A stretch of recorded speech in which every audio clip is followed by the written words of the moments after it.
केसांना सुंदर कलर आणण्यासाठी मेहंदी कशी भिजवायची हे आपण बघूया। त्यासाठी सगळ्यात आधी एक डिकॉक्शन रेडी करणार आहोत। यामध्ये मी 1 ग्लास एवढं पाणी टाकणार आहे आणि यामध्ये 2 चमचे मी कॉफी पावडर टाकून घेणार आहे आणि यामध्येच आपल्याला 2 चमचे चहा पावडर टाकायचे आहे। हे छान मिक्स करायचं आहे आणि यामध्ये 1 चमचा मेथीदाणे टाकायचे आहे। ते छान बॉईल करायचं आहे। आता त्यानंतरची स्टेप म्हणजे बीटरूट मी कापून त्याची छान पूड करून घेतलेली आहे आणि त्याचा ज्यूस आपल्याला हवा आहे। हा ज्यूस आपण मेहंदी भिजवण्यासाठी यूज करणार आहोत।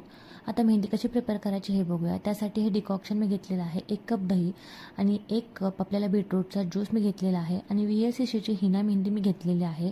आमला पावडर आणि करी लीफची पावडर मी एका बाउलमध्ये मी हिना मेहंदी काढून घेतलेली आहे। त्यामध्ये 2 चमचे मी करी लीफची पावडर टाकणार आहे, 2 चमचे आमला पावडर टाकणार आहे।